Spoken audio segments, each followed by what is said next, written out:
नमस्कार साथियों। आज की क्लास में हम लोग फंडामेंटल राइट्स का सेकंड पार्ट को अध्ययन करेंगे। तो संविधान में जैसा कि हम लोग को पता है कि पार्ट 3 जो है भाग 3 उसमें मौलिक अधिकार दिए रखे हैं और ये मौलिक अधिकार की सेकंड क्लास है। और इसमें जो है हम लोग जो भी आर्टिकल पहले हमने 12 और 13 आर्टिकल को जाना। हमने जाना कि किस प्रकार से basic structure of the constitution जो है वो क्या है, और केशवानंदा भारती केस को भी डिस्कस किया, मिनर्वा मिल्स केस को भी डिस्कस किया। अब स्टार्ट करते हैं फंडामेंटल राइट्स। ठीक है, तो फंडामेंटल राइट्स में टोटल जो है 6 फंडामेंटल राइट्स हैं और 6 फंडामेंटल राइट्स जो हैं उनमें से पहले 7 हुआ करते थे, लेकिन 44वें संविधान संशोधन के द्वारा क्या हुआ कि 1978 में राइट टू प्रॉपर्टी जो है उसको फंडामेंटल राइट से हटा दिया गया। तो राइट टू प्रॉपर्टी के बारे में पहले थोड़ा जान लेते हैं कि राइट टू प्रॉपर्टी जो है प्रॉपर्टी है, ये आर्टिकल किसमें पहले था? 31 आर्टिकल था और प्लस 19(1)(f), ये दोनों मिला करके फंडामेंटल राइट में संपत्ति का अधिकार आता था। और इसके बाद में अभी जो है करंट में ये एक विधिक अधिकार है, अब ये मौलिक अधिकार नहीं रहा है। और ये भाग 12 यानी पार्ट 3 की जगह अब ये हो गया है पार्ट 12 में अनुच्छेद संख्या आर्टिकल नंबर 300A।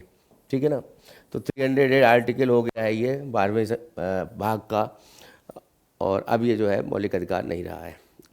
तो पहले 7 हुआ करते थे मौलिक अधिकार, अब 6 हो गए। तो पहला जो है वो राइट टू इक्वलिटी है, समानता का अधिकार, अनुच्छेद संख्या 14 से 18। फिर है राइट टू फ्रीडम, स्वतंत्रता का अधिकार, 19, 20, 21, 22, ये 4 आर्टिकल आते हैं। उसके बाद है शोषण के विरुद्ध अधिकार, उसमें 23 और 24 आर्टिकल आते हैं, अनुच्छेद आते हैं। फिर है right to freedom of religion, यहाँ पे है कि धार्मिक स्वतंत्रता का अधिकार, ये 25, 26, 27, 28 अनुच्छेद इसके अंतर्गत आते हैं। फिर है संस्कृति एवं शिक्षा का अधिकार, ये 29 और 30 अनुच्छेद संविधान में दिए गए हैं इसमें। और राइट टू कॉन्स्टिट्यूशनल रेमेडीज़, संवैधानिक उपचारों का अधिकार, ये अनुच्छेद 32 आता है। तो इतने टोटल जो है ये 6 फंडामेंटल राइट्स हैं, इनके बारे में अब हम जानेंगे। उसके बाद में 32 के बाद में 33, 34 और 35 के बारे में बाद में डिस्कस करेंगे। तो स्टार्ट करते हैं। सबसे पहले जो है आर्टिकल 14 इक्वलिटी बिफोर लॉ, यानी जो कानून है उसके सामने सभी बराबर हैं। विधि के सम्मत समानता का अधिकार इसको बोल सकते हैं हिंदी में। तो इस आर्टिकल के द्वारा जो है एवरीवन, सभी लोग जो है वो सभी समान है कानून के सामने और विधि के सामने, regardless of their status, wealth और पावर। उनकी स्टेटस को, संपत्ति को और उनकी शक्ति को इसमें कोई स्थान नहीं दिया गया है। सभी को जो है, सभी नागरिक जो भारत के हैं वो सभी लॉ के सामने या विधि के सामने बराबर है, कानून के सामने बराबर है। और इसके साथ साथ ये किसको फोकस करता है? ये रिमूविंग द स्पेशल प्रिविलेज। अब स्पेशल प्रिविलेज कहने का मतलब है किसी के पास विशेषाधिकार है, तो ये विशेषाधिकार को तवज्जो नहीं देता है ये आर्टिकल। और उसके तहत यह ensuring no one is above the law, कोई भी जो है कानून से ऊपर नहीं है, कानून सबके लिए बराबर है।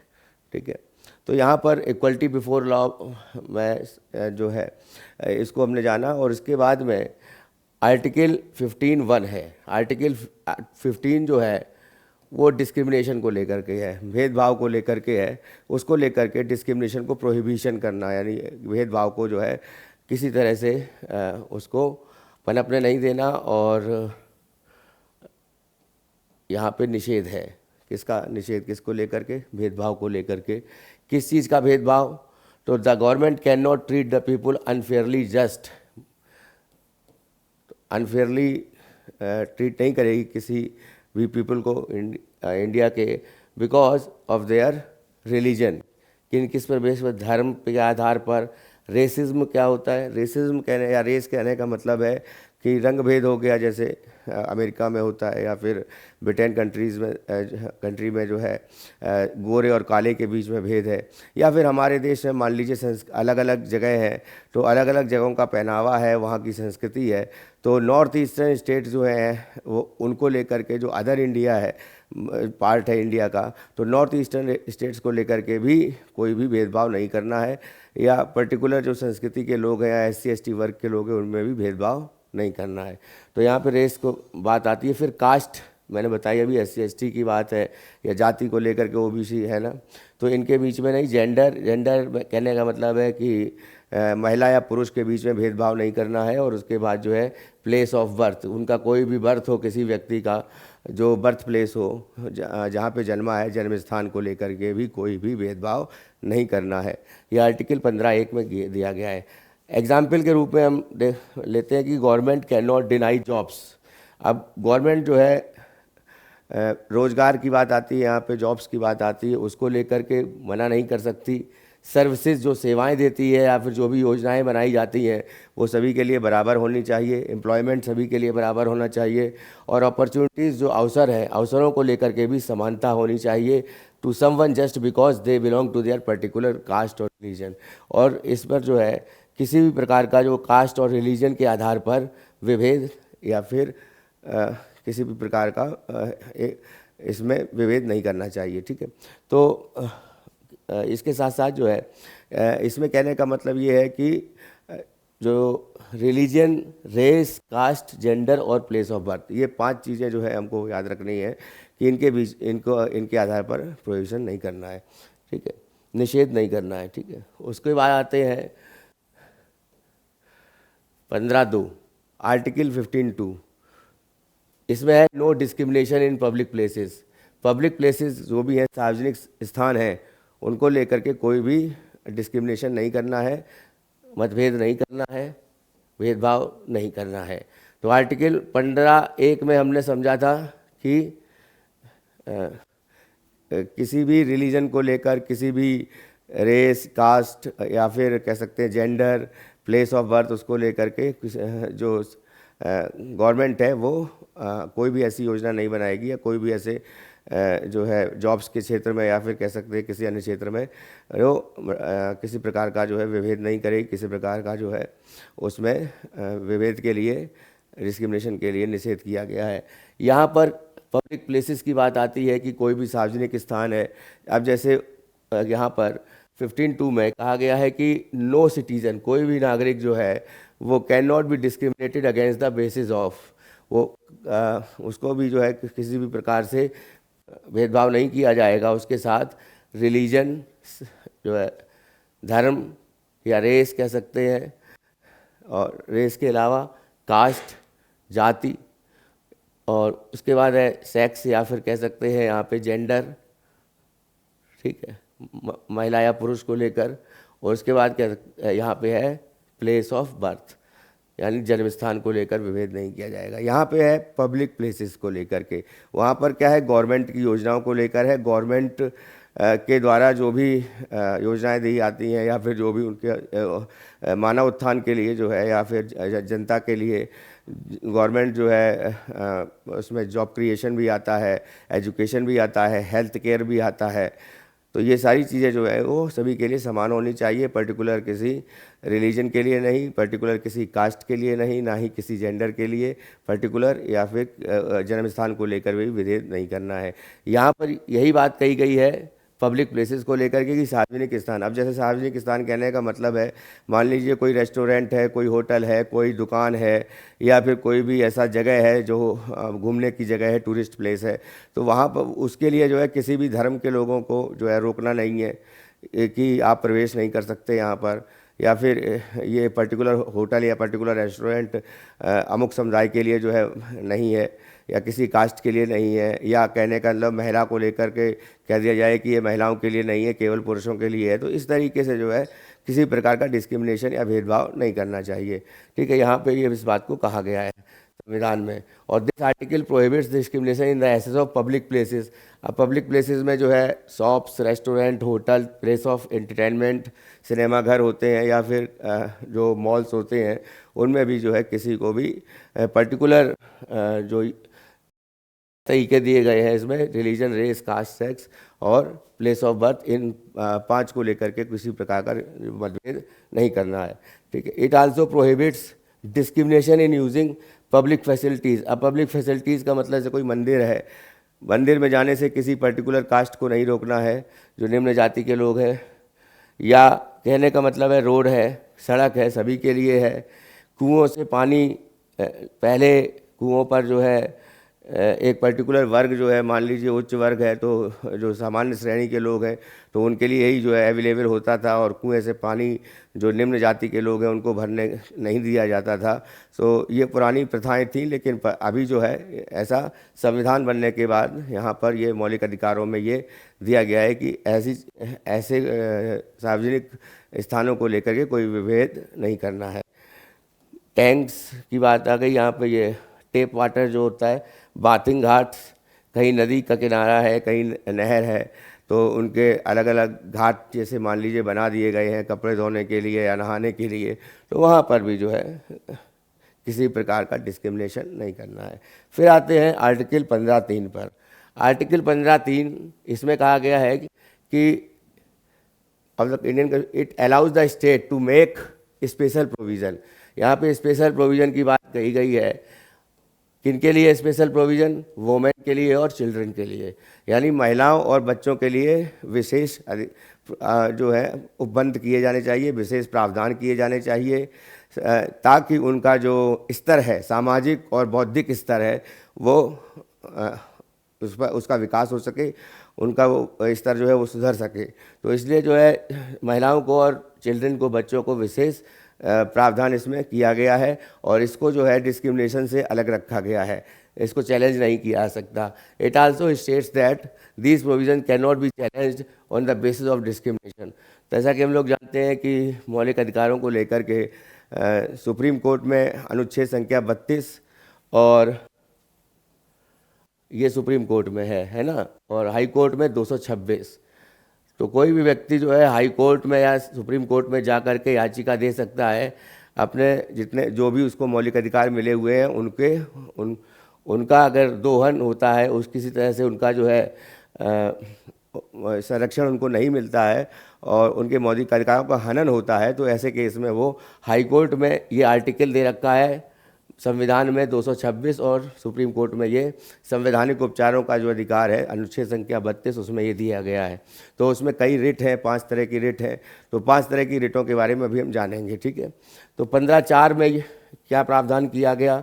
15(4) जो है ये कहता है कि the state to make special provision की यहाँ पर बात आई, किसको आगे बढ़ाना है, प्रमोट करना है, किसके लिए? सोशली और एजुकेशनली बैकवर्ड क्लास के लिए, यानी जो सामाजिक और शैक्षिक रूप से जो पिछड़े हैं, या ओबीसी कह सकते हैं इनको, अदर बैकवर्ड क्लास है, या एससी है, शेड्यूल कास्ट है, या शेड्यूल ट्राइब्स है, एसटी है, उनके लिए जो है स्पेशल प्रोविज़न करना है, विशेष प्रावधान करने हैं, उनको ऐसा उनके जीवन स्तर को, उनके जो शैक्षिक स्तर है उसको बढ़ावा देने के लिए, उसको जो है सामाजिक स्तर है उसको बराबर में लाने के लिए उनको जो है विशेष प्रावधान दिए गए हैं कि उनके लिए विशेष अवसर या विशेष जो है कानून बनाने की आवश्यकता है।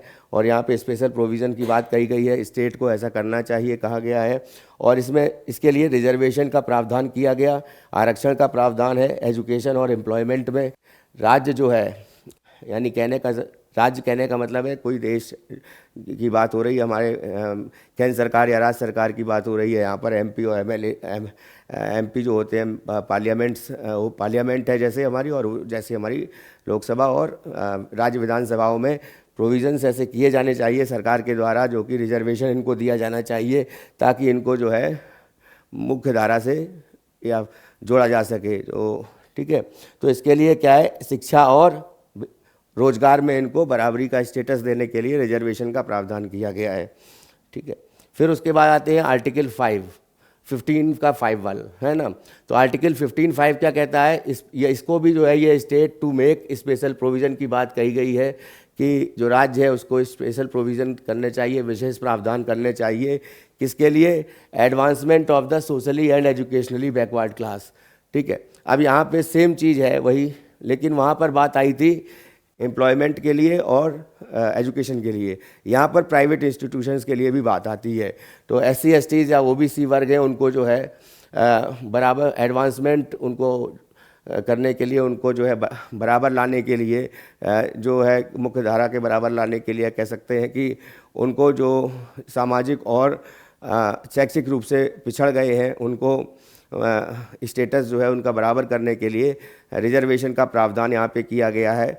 आरक्षण का प्रावधान वो भी जो है कहाँ पर, प्राइवेट स्कूल्स में या प्राइवेट की जितने भी कॉलेजेस हैं या एजुकेशनल इंस्टीट्यूट हैं या फिर कोई संस्थान है, शैक्षिक संस्थान कह सकते हैं। ठीक है, विश्वविद्यालय भी हो गया उनमें।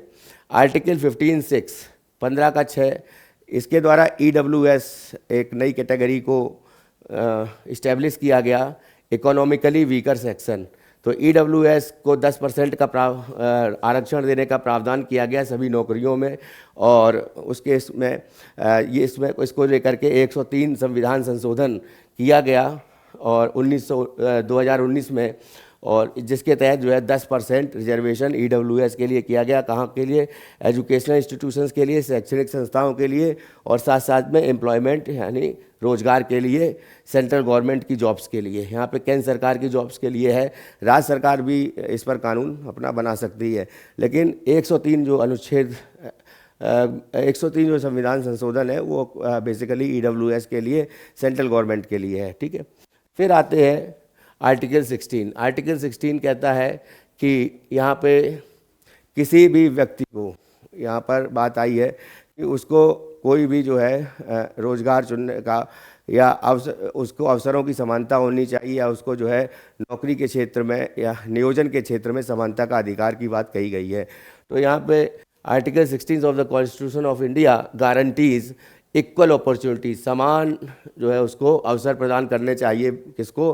पब्लिक के लिए, एम्प्लॉयमेंट में जो रोजगार है उनके लिए, और किसी प्रकार का विभेद नहीं किया जाना चाहिए या भेदभाव नहीं किया जाना चाहिए बेस्ड ऑन सर्टेन ग्राउंड्स, किसी भी ग्राउंड्स पर। अब ये ग्राउंड्स कौन कौन से हैं? रिलीजन, रेस, कास्ट, सेक्स, या कह सकते हैं जेंडर, और उसके बाद में क्या है? Place of birth. ठीक है, तो वो चीज़ इसमें इंक्लूड है 16 में कि यहाँ पे अवसरों को लेकर जो है वो समान। तो देखते हैं जो भी सरकारी नौकरी होती है, तो सरकारी नौकरियों में जो है सभी कैंडिडेट्स के लिए जो है जो पेपर्स आते हैं या जो एग्जामिनेशन की प्रणाली रहती है वो बराबर होती है सभी के लिए। स्पेशल प्रोविज़न रिजर्वेशन किए गए हैं वो 15 आर्टिकल में, अलग अलग 4, 5, 6 में। तो उसकी अभी हम उसको नहीं ले गए। यहाँ पे केवल नियोजन के क्षेत्र में बराबरी का सबको अधिकार है, तो उसको लेकर के जो है एम्प्लॉयमेंट के क्षेत्र में और साथ साथ जो है यहाँ पर एजुकेशन के क्षेत्र में जो है बराबर की बात की गई है। तो मेनली जो है ये एम्प्लॉयमेंट को है कि 16 में अवसर नियोजन के क्षेत्र में समानता का अधिकार।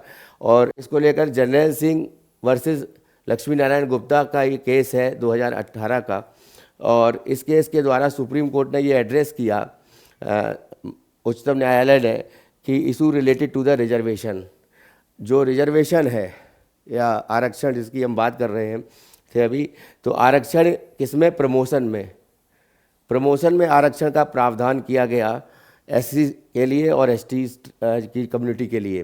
तो जो शेड्यूल कास्ट और शेड्यूल ट्राइब्स के हैं उनको जो है आरक्षण मिलना चाहिए, ताकि वो शैक्षणिक रूप से और जो सामाजिक रूप से पिछड़े हुए हैं तो उनको बराबर लाने के लिए जो एम्प्लॉयमेंट है उसमें जो है जब एक बार नौकरी लग गई तो उसके बाद जो है प्रमोशन होता है। तो प्रमोशन में भी जो है एक पर्टिकुलर, मान लीजिए समुदाय के लोग हैं या पर्टिकुलर धर्म के लोग हैं, तो सभी धर्मों को समान रखते हुए, सभी जातियों को समान रखते हुए यहाँ पर जो है SC STs के लिए विशेष प्रावधान किए गए हैं, आरक्षण का प्रावधान किया गया है ताकि उनको मुख्यधारा के बराबर लाया जा सके।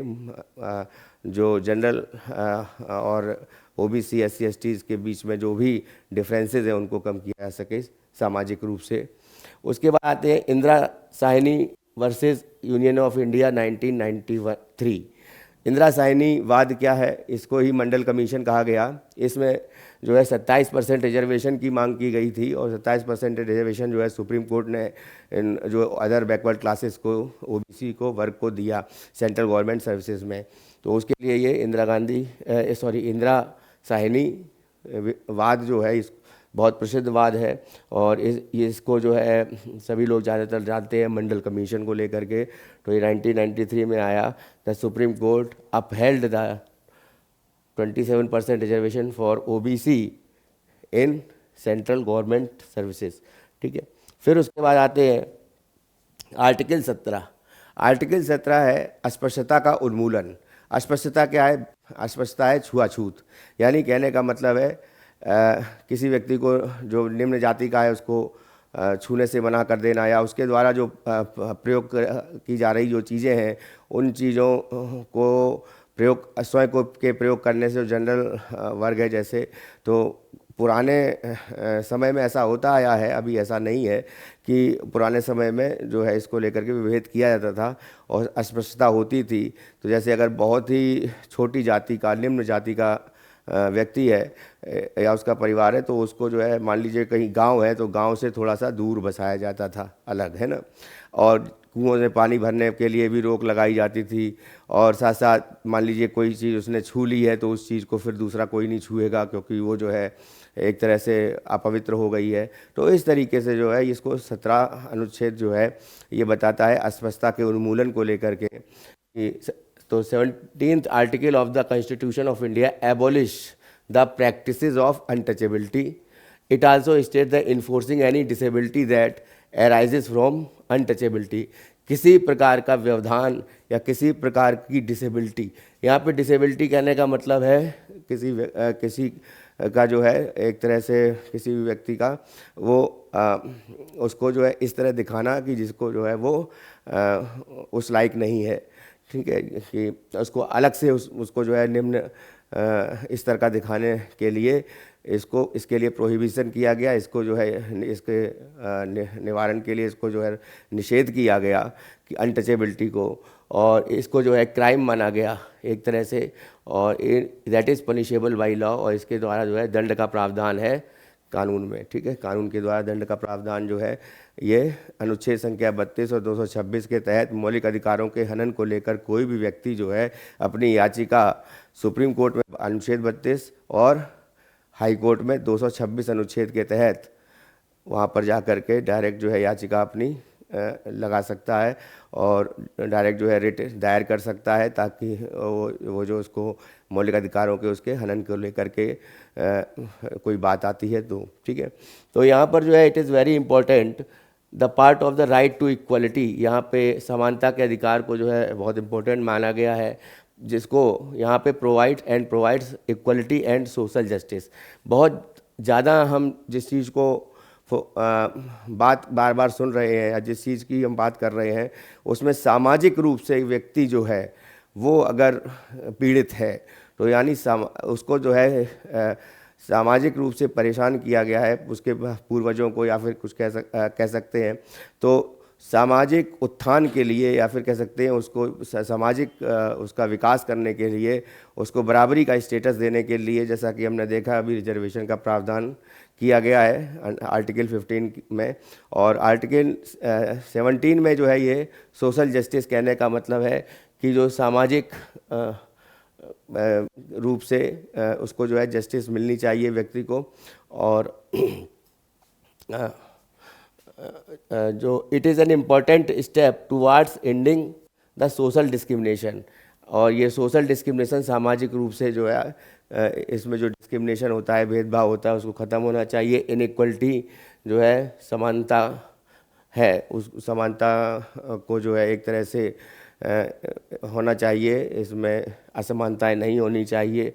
और इसको लेकर के part of the caste system in India, तो इसके लिए ख़ास तौर से जो है कास्ट सिस्टम ऑफ इंडिया के बारे में बताया गया है। तो अस्पृश्यता का उन्मूलन बेसिकली ये कास्ट सिस्टम, जैसे कि इसको बताने की ज़्यादा आपको आवश्यकता नहीं है, आप लोग परिचित हो कि किस प्रकार से जो है समाज पहले कैसा था और अब कैसा है, ठीक है ना।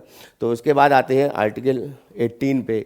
ये आर्टिकल 18 जो है ये कहता है एबोलिशन ऑफ, यहाँ पे बात आती है टाइटल, ठीक है। टाइटल कहने का मतलब है, अगर मान लीजिए कोई भारत में पहले रजवाड़े हुआ करते थे, रजवाड़ों की को जो है मिला लिया गया भारत में। जब भारत पाकिस्तान का विभाजन हुआ और उसके बाद जो है उसके साथ साथ जब भारत आज़ाद हुआ, उसके बाद जब विभाजन हुआ और उसके साथ साथ सभी रजवाड़ों को जो है भारत में विलय किया गया। उसमें से 3 रजवाड़े जो थे, एक थे हैदराबाद, दूसरा जूनागढ़, तीसरा कश्मीर। इन रजवाड़ों को जो है वल्लभ भाई पटेल को इनका जुम्मा सौंपा गया था कि इनको जो है किसी भी तरीके से जो है भारत में ये शामिल किया जाए। तो यहाँ पर टाइटल की बात आती है कि रजवाड़े जो है वहाँ पर, जैसे मान लीजिए कोई राजा का पूर्वज रहा है, तो अभी जैसे मान लीजिए ज्योतिरादित्य सिंधिया है या फिर मान लीजिए सैफ अली खान है, तो ये इनके रजवाड़े हुआ करते थे पुराने समय में। जो आधुनिक काल में जैसे मान लीजिए ब्रिटिश सरकार का यहाँ पे एक तरह से शासन था, तो उस समय जो है रजवाड़े हुआ करते थे। तो अब ऐसा नहीं है कि उनको जो है वही टाइटल जो है लगा के रखना है अपने नाम के आगे। तो किसी भी टाइटल को नहीं लगाना है, चाहे वो रजवाड़ों से संबंधित हो, चाहे वो कोई ऐसा टाइटल हो जो कि कोई विदेश से के द्वारा, मान ले नाइटहुड की उपाधि दी जाती थी, तो नाइटहुड की उपाधि के लिए नाइटहुड नाम के आगे नहीं लगा सकते आप। सिर्फ और सिर्फ मिलिट्री या फिर कह सकते हैं कि आर्मी, नेवी और एयरफोर्स। दूसरा जो है कि एकेडमिक डिस्टिंक्शन, या कह सकते हैं कि पीएचडी को लेकर के, या फिर कोई व्यक्ति जो है एलएलबी किया है तो वो अपने आगे एडवोकेट लगा सकता है। तो ये तो जो है एजुकेशनल, अगर उसको जो है विशेष पारंगत है किसी भी क्षेत्र में, तो उसको वो टाइटल अपना लगा सकता है। और मिलिट्री के क्षेत्र में चूँकि उनका टाइटल ही उनका डेजिग्नेशन होता है, तो उसमें भी उसको छूट दी गई है। बाकियों के लिए टाइटल को जो है इसको रोक लगाई गई है कि चाहे मान लीजिए किसी को भारत रत्न मिल जाए, या कोई पद्म विभूषण या पद्म भूषण या पद्म श्री से सम्मानित हो जाए, या कोई विदेश के द्वारा जो है उसको टाइटल मिल जाए, तो वो नहीं लगा सकता, ठीक है ना, अपने नाम के आगे। तो इसी की बात की गई है, it prohibits the state for conferring titles और एनी पर्सन, किसी कोई पर्सन जो है उसको टाइटल्स को लेकर के बात की गई कि है ना, एक्सेप्ट फॉर मिलिट्री। तो कन्फरिंग कहने का मतलब है कि उसको जो है टाइटल को जो है अपने नाम के आगे जैसे लगाना, ठीक है। तो एक तो है जो है मिलिट्री और दूसरा एकेडमिक डिस्टिंक्शन, इनको छोड़ करके जो है कोई भी व्यक्ति जो है टाइटल नहीं लगा सकता अपने नाम के आगे। It also prohibits Indian citizen, ये इंडियन सिटीज़न को रोकता है किसके लिए, accepting title from the foreign state. यहाँ पे एक बात और आती है कि फॉरेन स्टेट के द्वारा, विदेश है जैसे मान लीजिए अमेरिका है या रशिया है या कोई और कंट्री है, ब्रिटेन है, या मान लीजिए कोई और कंट्री जहाँ से कोई उपाधि किसी व्यक्ति को दी जाती है, तो उसको भी वो टाइटल के रूप में यूज़ नहीं कर सकता, ठीक है। यहाँ पे एक प्रोविज़न ज़रूर किया गया है भारत देश के नागरिक के लिए और विदेशियों के लिए। तो कोई सिटीज़न है, वो इंडियन सिटीज़न है या फिर इंडियन सिटीज़न नहीं है, दोनों के लिए कि वो टाइटल का प्रयोग नहीं कर सकता, जो भी कोई भी जो अगर जो टाइटल जो है उसको किसी भी अन्य देश से मिलता है, ठीक है। तो ऐसे केस में क्या है कि उसको रोका गया है, और अगर वो लगाना चाहता है टाइटल तो उसके लिए जो है उसको प्रेसिडेंट की कंसेंट होना ज़रूरी है, यानी जो है कह सकते हैं कि राष्ट्रपति के द्वारा जो है उसको संस्तुति मिलना आवश्यक है। राष्ट्रपति के द्वारा यहाँ पर बात करी गई है कि उनको एक तरह से परमिशन लेना ज़रूरी है, तो प्रेसिडेंट्स कंसेंट की बात कही गई है। तो no person who is not the citizen of India can accept the title from the foreign state while holding the state office of profit और ट्रस्ट। वो प्रॉफिट का कोई ऑफिस हो या ट्रस्ट हो, तो वो ट्रस्ट को लेकर के भी वो उसको टाइटल नहीं लगा सकता। और बिना विदाउट किसके परमिशन के, बिना प्रेसिडेंट राष्ट्रपति के परमिशन के, है ना। तो no one who is an Indian citizen की बात कही गई यहाँ पे, जो कि भारतीय नागरिक है, holding a state office of profit और trust can accept a title emoluments. यहाँ पे बात आती है एमोलूमेंट्स की, यानी ऐसी कोई निधि या ऐसी कोई उसको विशेष पुरस्कार दिया गया है, तो वो पुरस्कार को भी कोई भी व्यक्ति जो है उसको बिना प्रेसिडेंट के सम्मति के या कह सकते हैं उनकी संस्तुति के जो है वो पुरस्कार भी नहीं जो उसको स्वीकार कर सकता है, ठीक है। तो ये इसकी बात भी कही गई। और साथ में office of from the foreign state, किसी विदेशी देश द्वारा, है ना, कोई ऐसा देश जो जैसे अमेरिका है या ब्रिटेन है या रशिया है या कह सकते हैं साउथ अफ्रीका है या अन्य छोटे देश हैं, तो अलग अलग देश हैं जो टाइटल जैसे दे देते हैं पर्टिकुलर को किसी व्यक्ति को, तो उसके साथ साथ जो है मान लीजिए उनकी कोई ऑफिस है, कोई उनका जो कार्यालय है, उसमें उनको कोई पदवी दी जाती है, तो वो भी पदवी उनको स्वीकार नहीं करनी है, वो केवल जो है प्रेसिडेंट के कंसेंट के बाद ही स्वीकार करनी है, ठीक है। तो यहाँ पे एबोलिशन ऑफ टाइटल की बात कही गई है। अब आते हैं अनुच्छेद संख्या 19। ये बहुत इंपॉर्टेंट अनुच्छेद है। देखिए आर्टिकल 19, 20, 21, 22, ये 4 आर्टिकल जो है स्वतंत्रता को लेकर के हैं, लिबर्टी को लेकर के हैं, ठीक है। और यहाँ पर बात करी गई है 19(1) और एक है 19(2). तो 19(1) में ये कहा गया है कि हर व्यक्ति को जो है क्या है, स्पीच और एक्सप्रेशन की स्वतंत्रता है। यानी यहाँ पर बात आ गई है कि किसी भी व्यक्ति को यहाँ पर अपना जो एक्सप्रेशन है या अपनी जो किसी चीज़ को कह सकते हैं कि वाक एवं अभिव्यक्ति का अधिकार, ठीक है ना। और तो उसको एक तरह से कोई भी व्यक्ति अपनी उसको स्वतंत्रता है कि वो कुछ भी बोल सकता है, बल्कि वो यहाँ पर बस ये है कि वो संविधान सम्मत होना चाहिए, कानून के दायरे में होना चाहिए। तो उसको जो है इसकी स्पीच और एक्सप्रेशन की स्वतंत्रता दी गई है। दूसरी स्वतंत्रता जो दी गई है उसको किसके लिए गई, असेंबल करने की, कहीं पर भी जो है इकट्ठे जो है सम्मेलन कर सकता है कोई व्यक्ति, इकट्ठे जो है मिल करके कोई किसी भी गवर्नमेंट संस्था या किसी भी ऐसी जगह है जहाँ पे उनको जो है कोई अधिकार नहीं मिल रहा है, तो उनको जो है एक तरह से वो उसके किसी पर्टिकुलर जो कह सकते हैं कि कोई ऐसा मुद्दा है, तो कोई मुद्दे को किसी मुद्दे को लेकर के या सैलरी एंड वेजेस को लेकर के या किसी भी अन्य प्रकार को लेकर के वो व्यक्ति जो है सम्मेलन कर सकते हैं विदाउट आर्म्स। विदाउट आर्म्स यहाँ बात आती है कि बिना अस्त्र शस्त्र के, और यहाँ पे आती है पीसफुल्ली, शांति के साथ, ठीक है। तो वाक एवं अभिव्यक्ति की स्वतंत्रता हो गई, असेंबल होने की स्वतंत्रता हो गई, और तीसरा जो है एसोसिएशन बनाने की स्वतंत्रता हो गई। एसोसिएशन कहने का मतलब है कोई संगठन भी व्यक्ति जो है रजिस्टर्ड बना सकते हैं और यूनियन बना सकते हैं। कोऑपरेटिव सोसाइटीज़ होती हैं उनको भी बनाने का उनको जो है सोसाइटी या ट्रस्ट भी वो बना सकते हैं, ठीक है। सहकारी संस्थाएं जिसकी बात करते हैं। उसके बाद है to move freely throughout the territory of India. Bharat में भारत के जो बाउंड्री है या भारत के द्वारा जो अन्य स्टेट या फिर यूनियन टेरिटरी है भारत में, सभी जगह जो है किसी भी व्यक्ति को जो है फ्रीली घूमने की आज़ादी है, वो किसी भी जगह जा सकता है पूरे भारत में।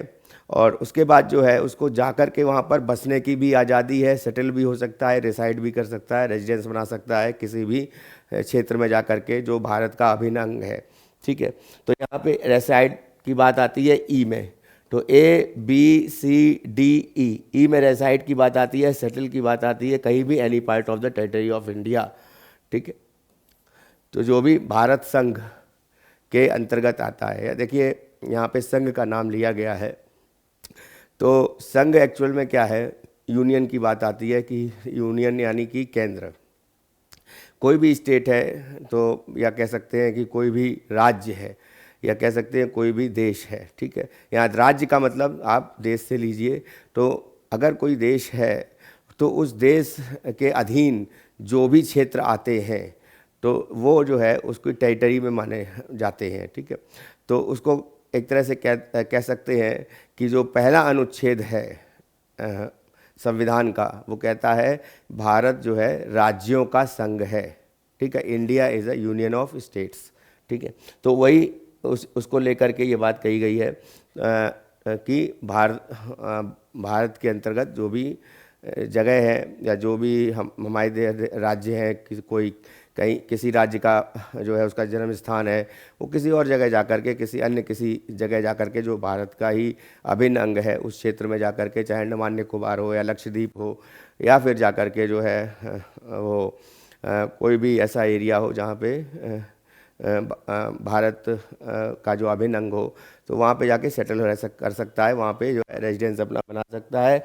और साथ साथ जो है वहाँ पर जा कर के प्रैक्टिस प्रोफेशन, या कह सकते हैं कि मान लीजिए किसी व्यक्ति की नौकरी है, वो कहीं भी जाकर के कर सकता है। तो पूरे भारत में किसी भी जगह पे जो है कि किसी पर्सन को ऑक्यूपेशन करने की जो है आज़ादी है, प्रोफेशन की आज़ादी है। और कैरी ऑन एनी ऑक्यूपेशन, कोई भी जो काम करता है उसको वो कहीं भी जाकर के कोई भी काम कर सकता है अपनी आजीविका के लिए, और साथ साथ में वो जो है कोई भी बिजनेस भी कर सकता है वहाँ पे जाकर के। तो ये जो 19(1) है, इसमें A B C D E और G, इसमें F जो है वो ओमिट कर दिया गया है। F में ही थी संपत्ति की बात थी कि वो जो है कहीं पर भी जाकर के कोई कितनी भी संपत्ति जो है वो उसका संपत्ति को जो खरीद सकता है, ठीक है। तो ज़मीन को खरीदना मतलब एक से अधिक शहर में या एक से अधिक राज्य में भी वो खरीद सकता है। परंतु यहाँ पे ये बात आ गई कि ये जो है एक तरह से ये संपत्ति का जो अधिकार है वो क्या वो आदिवासी क्षेत्र में भी वैलिड है, क्या वो ऐसी जगह में जहाँ पे जो है एक विशेष प्रावधान किए गए हैं, जैसे नागालैंड हो गया या फिर मणिपुर हो गया, जैसे नॉर्थ ईस्ट स्टेट की बात है, या फिर पर्टिकुलर एक स्टेट है जहाँ पे आदिवासी जनसंख्या ज़्यादा है, तो क्या वहाँ उस ज़मीन पर भी जाकर के व्यक्ति जो है किसी प्रकार संपत्ति खरीद सकता है या उस ज़मीन को जो है खरीद सकता है, अपने घर बना सकता है ना। या फिर वहाँ पर जो है माइनिंग कर सकता है, कोई इंडस्ट्री जो है उसको माइनिंग कर सकती है वहाँ जा कर के। मान लीजिए वो जो है वहाँ पर किसी प्रकार से पता चला कि वहाँ पर मिनरल्स ज़्यादा हैं, तो मिनरल्स ज़्यादा हैं तो किसी भी कंपनी को ये अथॉरिटी नहीं है कि अगर किसी क्षेत्र में जो कि आदिवासी क्षेत्र के अंतर्गत आती है वहाँ पे अगर मिनरल ज़्यादा है, तो कहने का मतलब ये नहीं है कि वो वहाँ पर जा कर के जो अपना व्यापार कोई इंडस्ट्री करे। तो यहाँ पे इस बात को लेकर के थोड़ा सा इसको संपत्ति के अधिकार को चैलेंज किया गया और इसको जो है मौलिक अधिकार से ओमिट कर दिया गया, हटा दिया गया, ठीक है। फिर आते हैं आर्टिकल 19(2) जो आर्टिकल है ये क्या कहता है, तो ये जो है फ्रीडम ऑफ स्पीच तो दी गई है हमको, वाक और अभिव्यक्ति की स्वतंत्रता जो हमको दी गई है उसकी भी एक सीमा है। यानी कहने का मतलब है हम ऐसा कोई भी वाक्य नहीं बोलेंगे जो किसी व्यक्ति को हिंसा करने के लिए उकसाता है, या फिर जो हमारे देश की स्वतंत्रता के लिए या हमारे देश की एकता एवं अखंडता के लिए जो एक तरह से प्रश्न चिन्ह लगाता है, या फिर किसी तरह से हमारी जो है सिक्योरिटी को लेकर के हमारी जो है सुरक्षा जो है देश की, उसको सुरक्षा को लेकर के कोई ऐसी हिंसक बात कहता है या फिर जो है ऐसी कोई बात कहता है जो उसके लिए जो है हमारी देश की सुरक्षा जो है वो उस पर प्रश्न चिन्ह लगता है, तो ऐसी फ्रीडम को रेस्ट्रिक्ट किया गया है, ठीक है। तो उसको देखते हैं हम लोग कि सबसे पहले जो है सोवरेंटी है ना, तो यहाँ पे बात आती है सोवरेंटी की, तो संप्रभुता की बात कही गई है, यहाँ पे इंटीग्रिटी की बात कही गई है, अखंडता की बात, एकता अखंडता की बात कही गई है। तो इफ़ योर स्पीच थ्रेटन्स, यहाँ पे अगर कोई भी आपकी स्पीच है, कोई भी ऐसी आप स्पीच दे रहे हैं, कोई भी ऐसी वक्तव्य दे रहे हैं जो कि हमारे देश की यूनिटी को डिवाइड करती है या इंडिपेंडेंस ऑफ द कंट्री को क्षति पहुँचाती है ना, तो ऐसे केस में गवर्नमेंट कैन स्टॉप इट। तो गवर्नमेंट जो है, सरकार जो है कोई भी प्रावधान कानून के तहत जो है उसको दंडित कर सकती है। उसके लिए जो है गवर्नमेंट को जो है दंडित करने का प्रावधान है लॉ के अनुसार। तो यहाँ पर जो है sovereignty and integrity of India जो है इसको प्रेसिडेंट नहीं होना चाहिए। फिर आती है security of the state. Security of the state क्या है कि एक्शन कैन क्रिएट वायलेंस। यहाँ पे हिंसा को लेकर के कोई एक्शन होता है, कोई कार्य होता है या फिर कोई भी कृत्य होता है, टेररिज्म को बढ़ावा मिलता है या किसी चीज़ से, है ना, आतंकवाद को, या फिर वो देश की सेफ्टी को, देश की सुरक्षा को किसी प्रकार से हार्म पहुंचाता है, इस ऐसे केस में क्या होगा कि country your freedom can be restricted. तो आपकी स्वतंत्रता जो है वो एक तरह से व्यक्तिगत स्वतंत्रता ठीक है, लेकिन अगर उस स्वतंत्रता के लिए जो है आपने जो है देश की सुरक्षा को लेकर के या देश की जो एकता अखंडता है उसको लेकर के, या फिर किसी व्यक्ति को जो है उसके क्रोध को भड़काने के लिए, उसको हिंसा के लिए जो है एक तरह से जो कह सकते हैं कि जैसे कोई व्यक्ति है उसको एक ऐसा इस तरह से दिखाना कि वो जो है कोई व्यक्ति, दूसरा जो व्यक्ति है वो हिंसक बन जाए, तो हिंसा की प्रवृत्ति को एक तरह से उजागर करने के लिए, तो इन सभी चीज़ के लिए इसको फ्रीडम को रेस्ट्रिक्टेड किया गया है। Friendly relation with the foreign state, हमारे देश के साथ जो है अन्य देश के साथ, ये विदेश नीति के अंतर्गत आता है कि हमारे देश की नीति जो है वो किस तरीके से हमारे विदेशों के साथ संबंध हैं। और ऐसे केस में क्या होता है, अगर कोई भी व्यक्ति है तो एनी वन लिख सकते हैं, तो way you can not B, ठीक है, say anything that can spoil India's relationship with other countries. जो है एक तरह से स्पॉइल कहने का मतलब है यहाँ पर कि इंडिया के रिलेशन को प्रभावित कर सकते हैं। भारत और विदेश में मान लीजिए जैसे भारत चीन संबंध है, भारत अमेरिका संबंध है, भारत रशिया के संबंध है, भारत के देश के साथ में अलग अलग जो यूनियंस हैं, जैसे मान लीजिए ब्रिक्स हो गया या बिस्टेक हो गया, तो जो भी इंटरनेशनल जो ऑर्गेनाइजेशंस हैं वहाँ उसके लिए, या फिर कोई ऐसा देश जो हमारा पड़ोसी देश है या फिर कोई अन्य देश, तो उसको ऐसे व्यक्ति को जो है हमारे देश के नागरिक को ऐसा कोई भी वक्तव्य नहीं देना है जो हमारे देश की पॉलिसी के खिलाफ हो, नीतियों के विरुद्ध हो। तो ऐसे केस में जो है अगर हमारा देश की जो रिलेशनशिप है फॉरेन कंट्री के साथ में वो बिगड़ती है या फिर उससे किसी प्रकार की जो है हमारे देश के की विदेश नीति को क्षति होती है, तो ऐसी भी जो है स्वतंत्रता नहीं है उसको उसके फ्रेंडली रिलेशन बनाने के लिए, ठीक है। तो यहाँ पे ये बात है कि फ्रेंडली रिलेशन यानी उसको मित्रता जो है उसको बनाने के लिए पर्टिकुलर व्यक्ति को उसको प्रोत्साहित नहीं किया सकता या फिर वहाँ पे उसको रोका जा सकता है, ठीक है। फिर आते हैं पब्लिक ऑर्डर की बात आती है। पब्लिक ऑर्डर मतलब if your speech creates fights, violence, disturbance, peace in the society, समाज में जो है शांति को भंग करती है आपकी स्पीच, या फिर किसी की भी स्पीच कह सकते हैं, एनीबॉडी, ठीक है। और ये जो है कि हिंसा को फैलाती है या डिस्टर्ब पीस करती है तो समाज में, तो ही गवर्नमेंट जो है कैन टेक एक्शन, यहाँ पे सरकार जो है एक्शन ले सकती है। फिर डिसेंसी एंड मोरलिटी की बात आती है। डिसेंसी और मोरलिटी कहने का मतलब है यू कैन नॉट स्पीक और share anything that goes against the basic sense what is Morli right and decency society.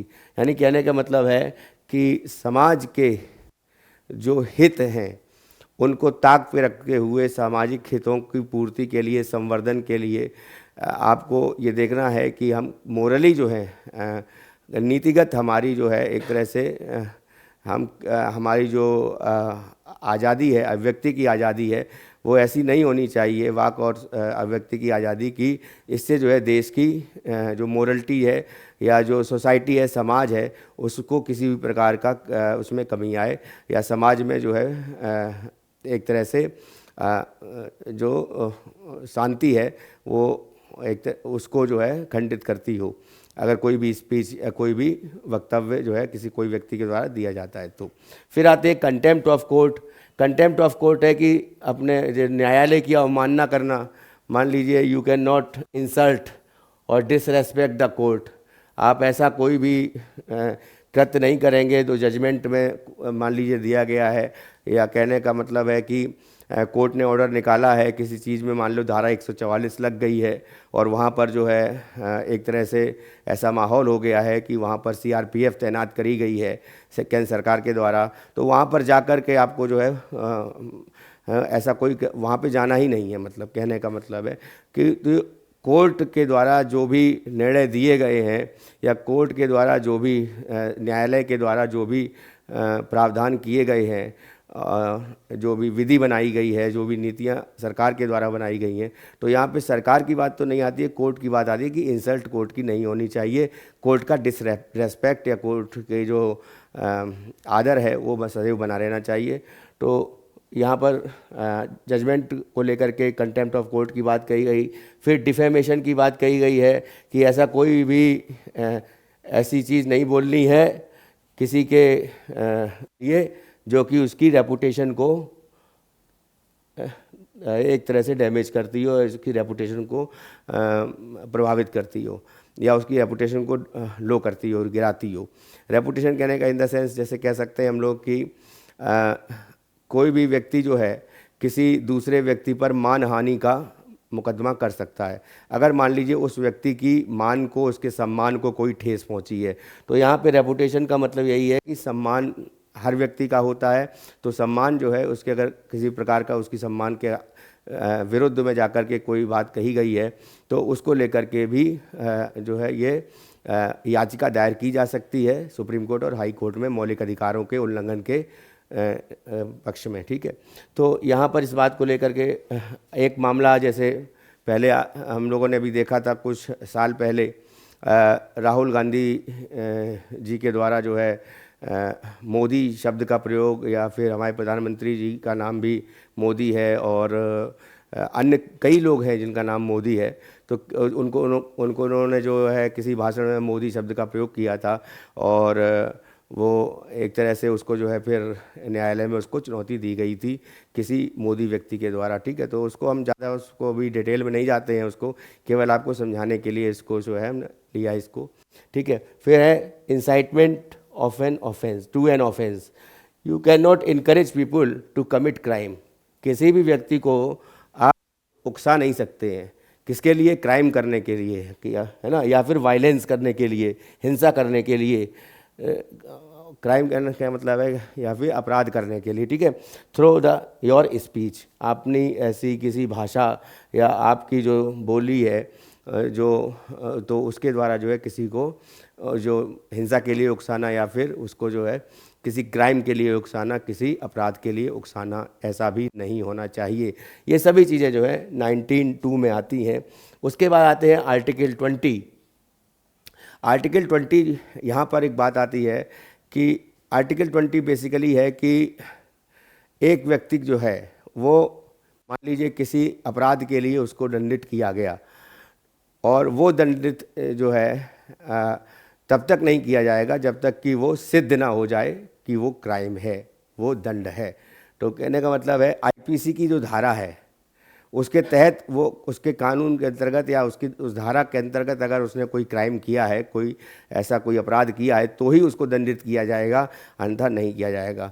तो ये 21 में आता है, 20 के फर्स्ट पार्ट में, कि no person can be punished for an act that was not a crime at the time it was committed.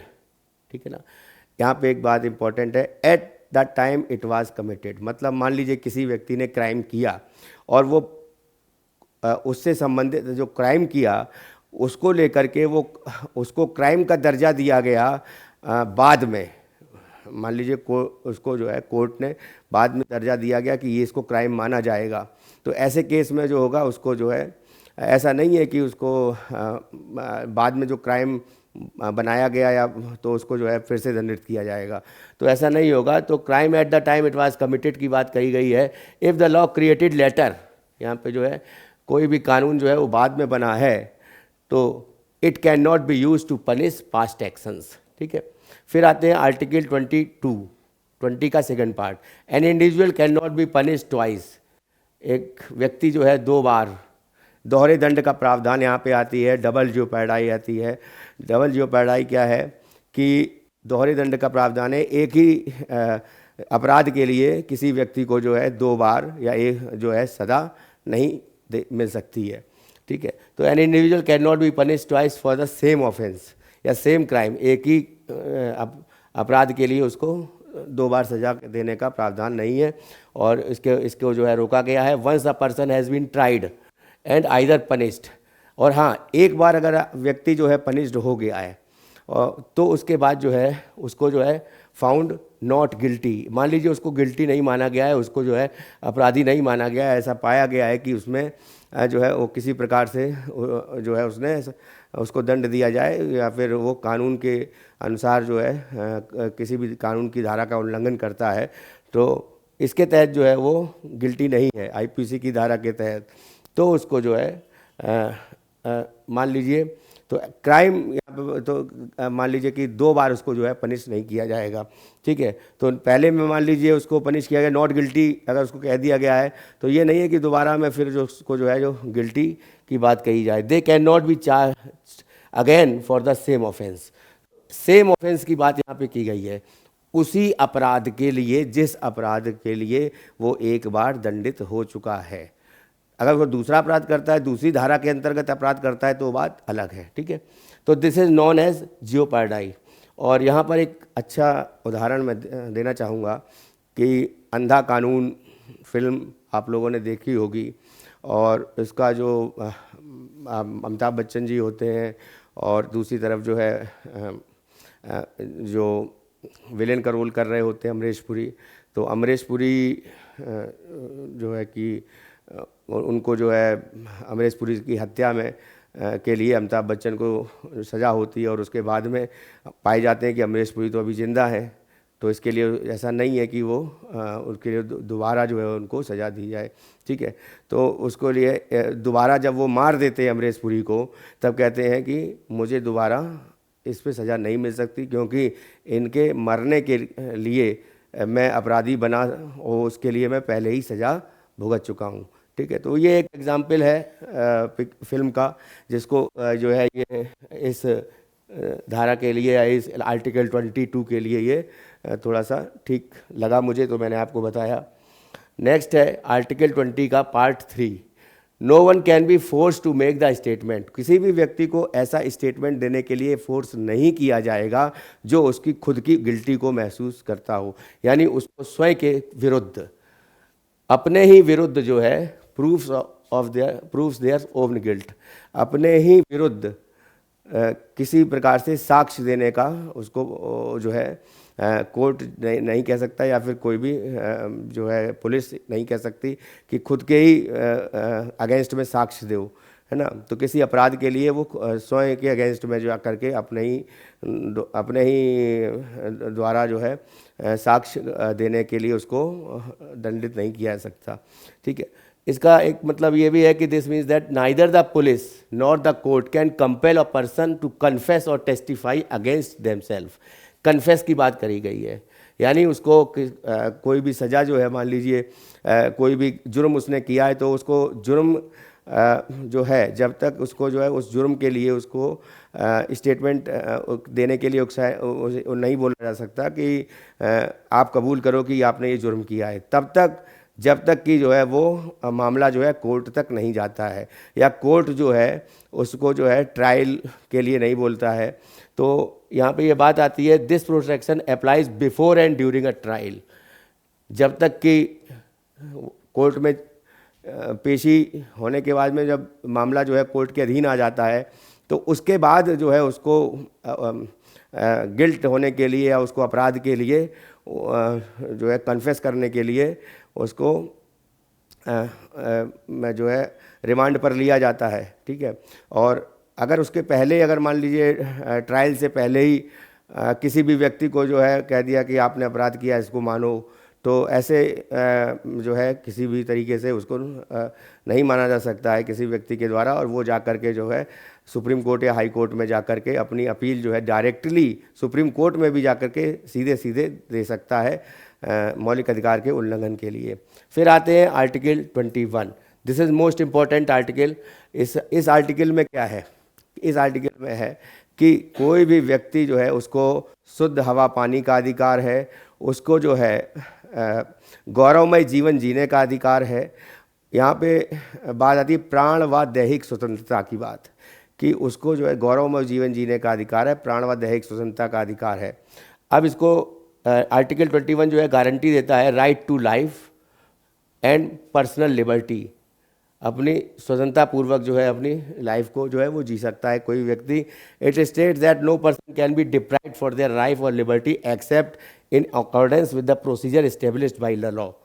Procedure established by the law, यहाँ कहने का मतलब है कि जो कानून है, कानून के अंतर्गत कोई किसी प्रोसीजर के अंतर्गत या कानून के द्वारा जो बनाई गई नीतियां हैं, या कह सकते हैं कि भारतीय दंड संहिता है, उसके अंतर्गत अगर वो कोई भी जो है एक्ट नहीं करता है, कार्य नहीं करता है, तो उसकी जो डिग्निटी है, उसकी जो लाइफ है, या क्या कह सकते हैं कि उसके जीवन जीने का अधिकार जो है, गौरवमय जीवन जीने का अधिकार, उसको सदैव जो है उसका उसके लिए वो उसका मौलिक अधिकार है।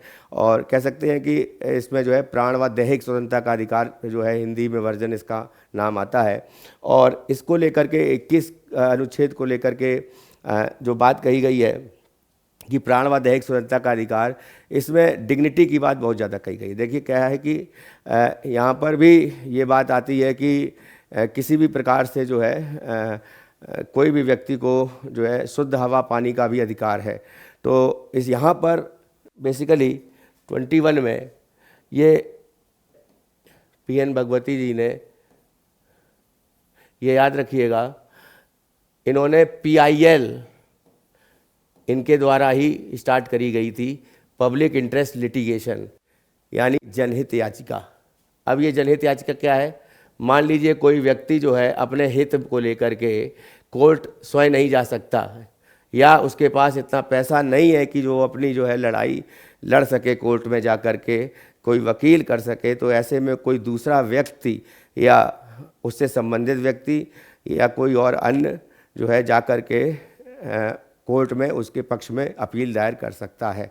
जनहित याचिका इसको बोलते हैं। दूसरी चीज़ क्या है? एक तो व्यक्ति को लेकर हो गई और एक हो गई समाज को लेकर के।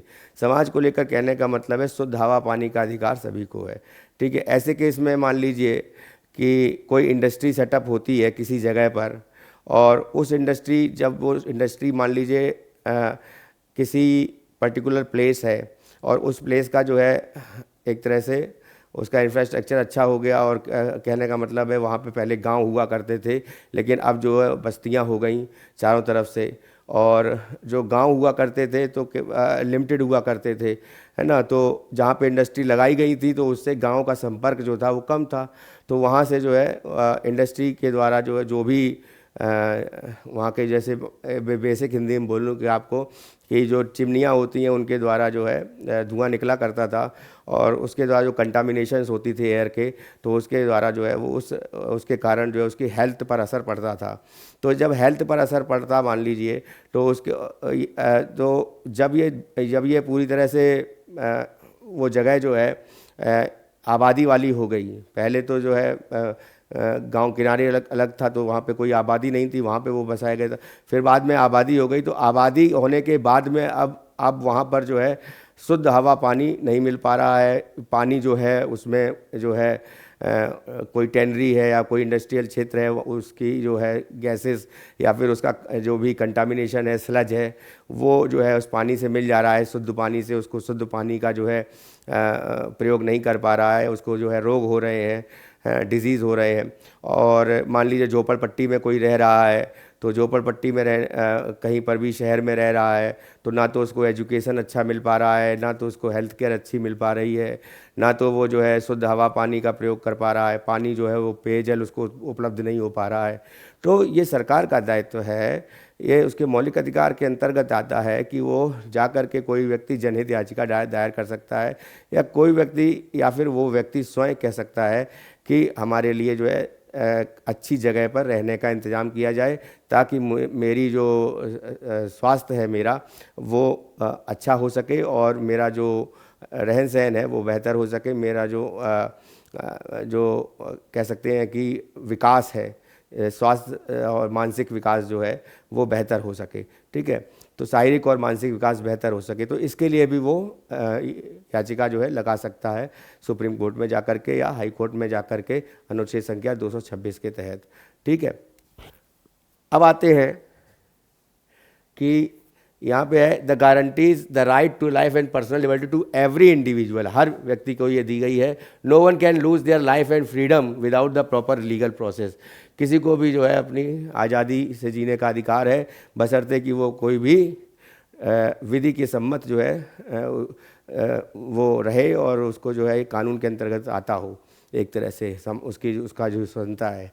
ठीक है, और फिर right to life does not mean just staying a life, केवल जीना नहीं कोई ज़िंदगी नहीं है, बल्कि it includes the right to life with dignity, गौरवमय जीवन जीने का अधिकार। किसी भी व्यक्ति की डिग्निटी को कोई भी यहाँ पे जो है लो नहीं कर सकता। तो हर व्यक्ति को जो है अपना गौरवमय जीवन जीने का अधिकार है। शुद्ध हवा पानी का अधिकार है।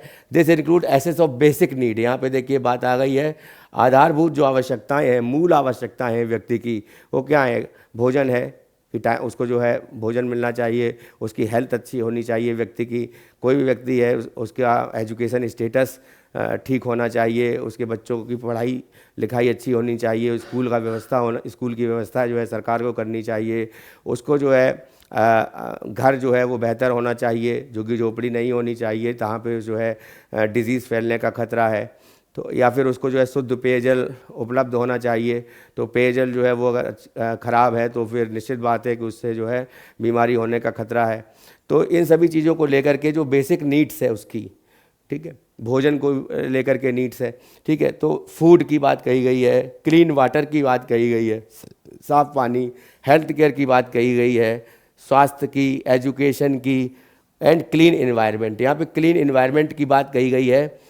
ये आप याद रखिएगा, ये जो मैंने अभी वाकया बताया है ये ऐसा होता है, अभी भी शहरों में होता है, दिल्ली में भी ऐसा हुआ है और उत्तर प्रदेश के अन्य शहरों में भी ऐसा हुआ है कि वहाँ पर जो है क्लीन एनवायरनमेंट को लेकर के ये बात कही गई है।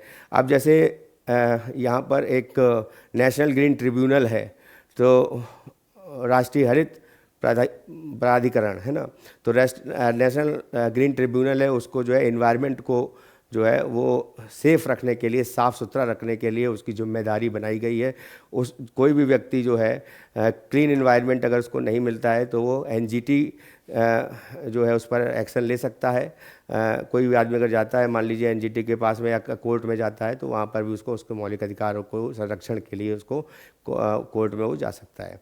क्लीन एनवायरनमेंट कहने का ये मतलब भी, जैसे मान लीजिए गंगा नदी है या यमुना नदी है तो उसके जो आसपास का क्षेत्र है उसकी सफाई है, या पर्यावरण को किसी भी प्रकार का जो है उसको पॉल्यूशन नहीं करना है। तो पर्यावरण हर तरह से जो है अच्छा रहे, जो वातावरण अच्छा रहे, हवा पानी शुद्ध होनी चाहिए और व्यक्ति को जो है शुद्ध हवा पानी का अधिकार है उसको, तो उसके जो है जितने भी नीड्स है, बेसिक नीड्स है उसकी फुलफ़िल होनी चाहिए। और क्लीन एनवायरनमेंट को लेकर मैंने अभी आपको जो वाकया बताया टेनरी का या इंडस्ट्रियल क्षेत्र का, तो इसीलिए जो है जो भी इंडस्ट्रियल क्षेत्र बसाए जाते हैं वो आबादी से बाहर बसाए जाते हैं, लेकिन बाद में अगर वहाँ पे भी आबादी हो जाती है तो वो बहुत ही ज़्यादा वहाँ पर जो है एनवायरनमेंट को जो है बेहतर बनाने के लिए जो है जो जैसा कि हम लोग जानते हैं कि पेड़ पौधे लगाने के लिए जो है इंडस्ट्रीज़ को फोकस किया जाता है। ठीक है, तो इंडस्ट्रीज़ का जो एक तरह से जो टारगेट होता है उस टारगेट में मान लीजिए कोई इंडस्ट्री है तो उसका प्रोडक्शन का कुछ टारगेट है, उसके साथ साथ उसको इन्वायरमेंट के भी टारगेट दिए जाते हैं।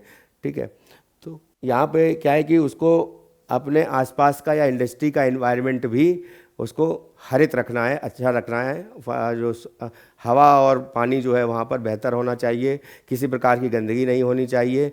ये सारी चीज़ें जो है जहाँ जो है इंडस्ट्रियल क्षेत्र में भी देखी जाती हैं और इसको लेकर के जो एनवायरनमेंट है उसको लेकर के नेशनल ग्रीन ट्रिब्यूनल जो है वो समय समय पर अपनी जो भी गाइडलाइंस हैं उनको जारी करता रहता है। ठीक है, उसके बाद आते हैं एग्जाम्पल, यहाँ पे देख लेते हैं कि एक एग्जाम्पल है 21 अनुच्छेद को लेकर के, AK गोपालन वर्सेस स्टेट ऑफ मद्रास 1950 का case. A person was detained under the law that did not provide a fair process.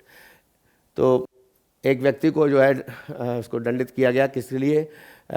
Fair process use नहीं किया गया था, यानी एकदम साफ़ सुथरा जो है तरीक़ा से उसको जो है उसको नहीं निर्णय दिया गया था और जो है उसको दोषी करार दिया गया था। तो ऐसे केस में जो है court ruled that personal liberty can not be taken away without following a proper legal procedure. तो जब तक जो है प्रॉपर लीगल प्रोसीजर फॉलो नहीं होगा तब तक जो है किसी व्यक्ति को डिटेन नहीं किया जा सकता। यहाँ पे ये बात भी है। तो या फिर मान लीजिए कि उसको जो है ऐसा पाया गया था इस केस में, AK गोपालन वाले केस में वर्सेस स्टेट ऑफ मद्रास के केस में, कि प्रॉपर लीगल प्रोसीजर का जो है पालन नहीं किया गया। इसको लेकर के वो व्यक्ति जो है वहाँ पर सुप्रीम कोर्ट में जा कर के अपनी याचिका दायर की है। ठीक है, या हाई कोर्ट की बात है तो स्टेट ऑफ मद्रास की बात है तो वहाँ के हाई कोर्ट की बात है। ठीक है, मौलिक अधिकारों के हनन को लेकर। फिर KS Puttaswamy versus Union of India 2017 का केस आता है। Supreme Court declare the privacy is an essential part of the right to life and personal liberty.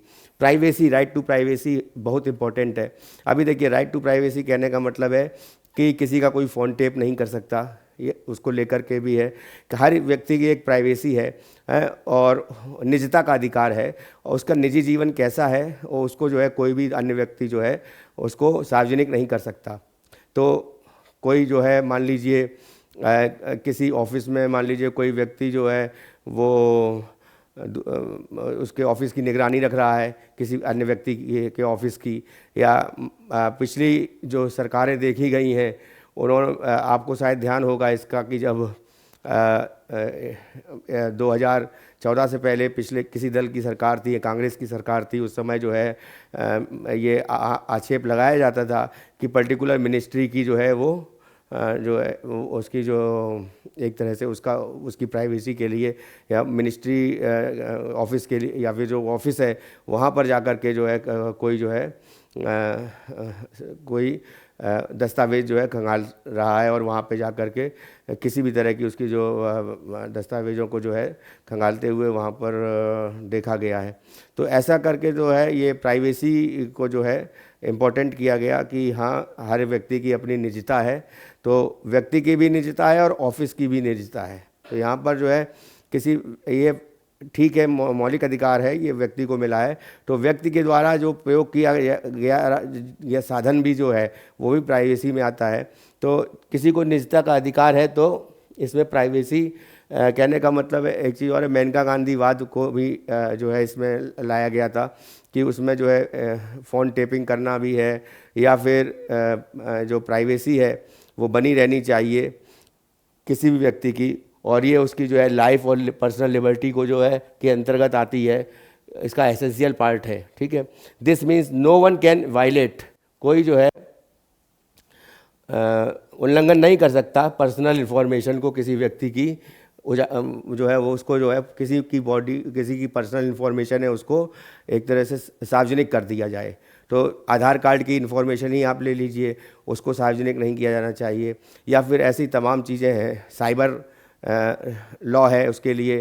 तो साइबर थ्रेट्स होते हैं जिस पर जो है मान लीजिए अकाउंट या मान लीजिए कोई ऐसी दस्तावेज वो सार्वजनिक नहीं करना है, उसको जो है कि वो उसका प्राइवेट दस्तावेज है, पर्सनल इन्फॉर्मेशन है उसकी, केवल वो उस व्यक्ति तक ही रहनी चाहिए, या उसकी है ना, या कोई संस्था है तो उस संस्था या कोई बॉडी है जिसको कह सकते हैं कि तो उसके अंतर्गत ही उसकी रहनी चाहिए। थॉट्स हैं किसी व्यक्ति के बिना किसी रीज़न के जो है वो थॉट्स भी है वो भी जो है नहीं सार्वजनिक किया जा सकते। कहने का मतलब यहाँ थॉट्स की बात वही आ गई कि फ़ोन टेपिंग करना, यानी किसी व्यक्ति की बात को जो है उसको रिकॉर्ड कर लेना। यहाँ पे एक बात आती है थॉट को लेकर के कि अगर इसको वृहद क्षेत्र में ले जाएं तो किसी व्यक्ति ने मान लीजिए यहाँ पे एक बात आती है कि किसी व्यक्ति के दिमाग में कोई विचार आया और वो विचार जो है मान लीजिए कोई कविता है या कोई लेखन है या कोई ऐसा रिसर्च पेपर है तो या फिर उसका कोई खोज है, तो वो जो है उसके थॉट के अंतर्गत आता है, वो भी जो है उसको चुनौती नहीं दी जा सकती। ठीक है ना, तो उसके लिए भी उसको जो है उसको सार्वजनिक नहीं किया जा सकता, उसको कोई चुरा नहीं सकता। ठीक है, तो अब आते हैं नेक्स्ट आर्टिकल 21A की बात जो है ये सभी को पता ही है कि इसके तहत जो है 6 से 14 साल तक के बच्चों को जो है जो अनिवार्य शिक्षा और निःशुल्क शिक्षा का अधिकार दिया गया 86वें संविधान संशोधन के द्वारा और 2002 के द्वारा। तो उसमें जो है आर्टिकल 21A इसको लाया गया था 2002 86वां संविधान संशोधन 86th अमेंडमेंट एक्ट लाया गया। और ये 86th अमेंडमेंट एक्ट के तहत जो है guarantee free and compulsory education होनी चाहिए। यहाँ पे फ्री एंड कंपलसरी एजुकेशन कौन सी? बेसिक एजुकेशन, यानी उसकी जो बेसिक शिक्षा है जो है वो जो है फ्री होनी चाहिए और कंपलसरी होनी चाहिए। कितने बच्चों के लिए, किस एज के बच्चों के लिए? 6 से 14 साल तक के बच्चों के लिए। तो it ensures that all children have the access to basic education regardless of caste और रिलीजन। तो इसमें जो है कोई चाहे किसी भी कास्ट का हो, चाहे किसी भी रिलीजन का हो, तो या फिर चाहे उसको जो लेकर के जो कोई भी मतभेद नहीं करना है, तो बेसिक एजुकेशन का उसका राइट है। 6 से 14 साल तक के बच्चों के लिए निःशुल्क और अनिवार्य शिक्षा का प्रावधान किया गया। ठीक है, फिर शिक्षा का अधिकार जो है वो बना। ठीक है, उसके बाद में it was added by the constitution 86th amendment act 2002 and came into force, या इफेक्ट में आया ये 1 अप्रैल 2010 में, 10 से ये लागू हुआ। ठीक है, उसके बाद में आर्टिकल 22 है। इस आर्टिकल 22 में जो है ये कहता है कि it protects individual from unfair arrest. मान लीजिए किसी व्यक्ति को दंड दिया, मतलब अरेस्ट किया गया, तो उसको जानने का अधिकार है कि आप मुझे क्यों अरेस्ट कर रहे हैं, क्या कारण है, क्या कौन सा मैंने कानून का उल्लंघन किया है, पहली चीज़। और अगर व्यक्ति अरेस्ट हो गया है तो उसको 24 घंटे के अंतर में उसको जो है न्यायालय के समक्ष पेश करना है। ये दूसरा प्रावधान है, इसी में 22 में ही आता है।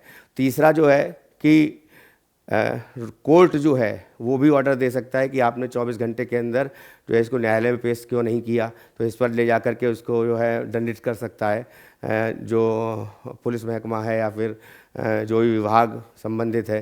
ठीक है, तो अनफेयर अरेस्ट एंड डिटेंशन के लिए ये प्रोटेक्ट करता है इंडिविजुअल को। It ensure that no one can be taken into custody without the following proper legal process. यहाँ पे भी जो प्रॉपर लीगल प्रोसेस की बात आई है कि if a person is arrested, अगर कोई व्यक्ति जो है अरेस्ट होता है तो they must be informed for of the reason immediately. उनको वो रीज़न बताना है कि इस रीज़न के कारण आपको अरेस्ट किया गया है। ठीक है, तो दिस प्रिवेंट्स द पुलिस और government from arresting people without a valid reason. तो ये जो है निषेध करता है पुलिस को या सरकार को कि किसी व्यक्ति को जो है वो अरेस्ट किया गया है या उसको जो है पुलिस ने अरेस्ट किया है तो बिना किसी वैलिड रीज़न के अगर, तो इसको लेकर के ये मौलिक अधिकार अनुच्छेद संख्या 22 जो है ये लागू होता है वहाँ पर। तो उसको जो है कोर्ट जो है ऑर्डर निकाल सकती है उसके खिलाफ में, उसके व्यक्ति के जो है पक्ष में, और जो भी गवर्नमेंट है या कोई भी पुलिस, राज्य की पुलिस है या केंद्र सरकार की पुलिस है, तो जो भी है तो उसके खिलाफ में। The arrested person has the right to consult. अब उसके बाद में उसको कंसल्ट करने का अधिकार है, यानी उसको अपने लिए जो है कि वकील करने का अधिकार है ना। हो सकता है कि वो वकील जो है अगर उसको नहीं मिल रहा है तो उसको मुहैया कराया जाता है। तो उसमें अंत में जो है मान लीजिए आपने देखा होगा कि कई जगहों पर जो रूल्स होते हैं या फिर हम लोग टीवी देखते हैं तो फिर कभी किसी फिल्म में या किसी कोर्ट में भी ये कहा जाता है अंत में कि क्या आपका कोई वकील है, क्या आप कुछ कहना चाहेंगे कि आपको ये इस काम के लिए दंडित किया जा रहा है और इसके लिए जो है ये अपराध सिद्ध हो रहा है, क्या आपको आपका कोई वकील है या क्या आप इसके बारे में कुछ कहना चाहेंगे, आप इससे सहमत हैं कि नहीं हैं। तो अंत में ये बात जो है मतलब जजेस के द्वारा ये कही जाती रही है, जो कि एग्जाम्पल जो है हम लोग देखते ही है ना टेलीविज़न में। तो television is just a kind of the example for the real thing. ठीक है ना। तो arrested the person has the right to consult to be defended by a lawyer of their choice. वो जिसको किसी को भी जो है लॉयर चुन सकता है उसकी चॉइस का। ठीक है, उसके बाद है person can not be kept in jail for more than 24 hours without the permission of the magistrate. Magistrate की परमिशन के बिना व्यक्ति को जेल में नहीं रखा जा सकता 24 घंटे से ज़्यादा। ठीक है। या फिर ये कह सकते हैं कि अगर उसको जो है पुलिस ने पकड़ लिया है, पुलिस ने उसको जो है जब तक आरोप सिद्ध नहीं हो जाता तो उसको जो है जो 24 घंटे के अंदर जो है उसको मजिस्ट्रेट के सामने जो है पेश करना है। ठीक है। उसके बाद आते हैं, if further detention is needed the court must approve it. उसके बाद अगर उसको जो है गिरफ्तारी रिक्वायर्ड होती है तो वो गिरफ्तार कर सकते हैं। फिर AK गोपालन बनाम मद्रास का ये 1950 वाला केस है। इसमें ये प्रिवेंटिव डिटेंशन की बात कही गई है, फेयर लीगल प्रोसीजर की बात कही गई है। फिर Kartar Singh versus state of Punjab का 1994 का केस है। इसमें the court stated that the laws related to preventive detention must be used carefully and not abused. किसी भी तरीके से जो है उसको एब्यूज़ नहीं किया जाएगा, गलत तरीके से उसको पेश नहीं किया जाएगा किसी इन्फॉर्मेशन को, और उसको जो है वो केयरफुल्ली जो है उसको प्रिवेंटिव डिटेंशन देना चाहिए, इसकी बात कही गई है। ठीक है। यहाँ पे बात यही है कि किसी भी व्यक्ति को जो है जो कानून है वो उसके हिसाब से उसको लीगल प्रोसेस प्रॉपरली जो है अपनाया जाना चाहिए, और उसको जो है ऐसे इस तरीके से जो है गिरफ़्तार नहीं किया जाना चाहिए, और अगर गिरफ़्तार किया गया है तो उसको 24 घंटे के अंदर जो है उसको जो है कोर्ट के सामने प्रस्तुत करना चाहिए। और इसको लेकर के एक तरह से ऐसी डिटेंशन को लेकर के, ऐसे जो गिरफ़्तारी को लेकर के प्रिवेंट करने की बात कही गई है इस केस में, Kartar Singh versus state of Punjab में। नेक्स्ट है आर्टिकल 23 और आर्टिकल 24, इसके बारे में बात कर लेते हैं। आर्टिकल ये है शोषण के विरुद्ध अधिकार, यानी पहला जो है हमारे देश में दास प्रथा चलती थी।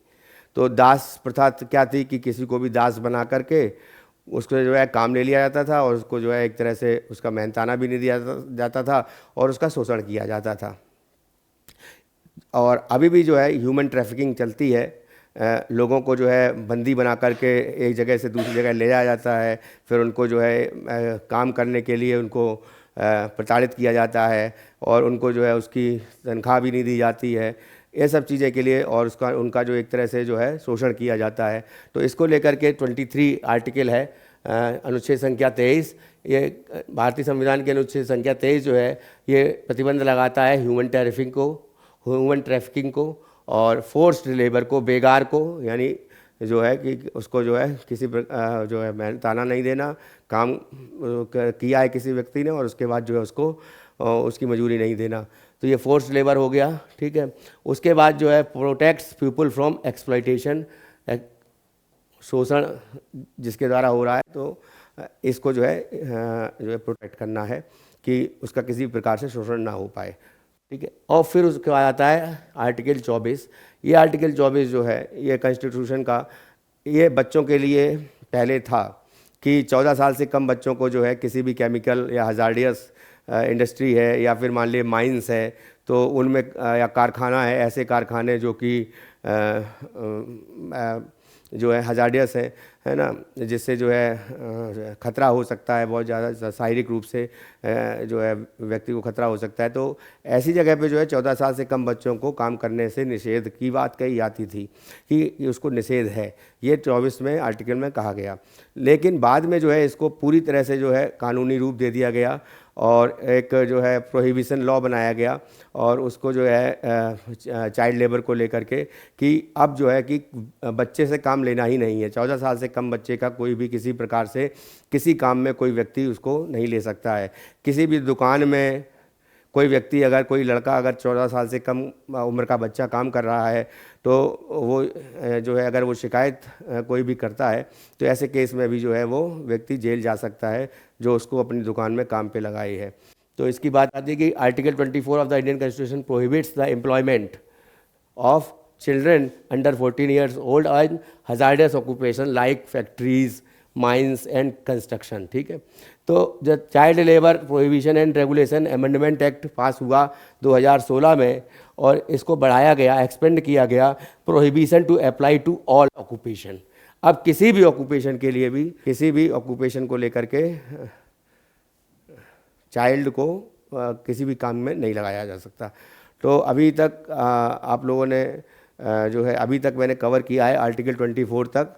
उसके बाद जो नेक्स्ट क्लास होगी उसमें हम इसके आगे कवर करेंगे, है ना। तो 3 जो है ये फंडामेंटल राइट्स की लेकर के जो है ये पार्ट में इसको हमने लिया है वीडियो क्लासेस को, और थर्ड पार्ट में हम इसको ख़त्म करेंगे।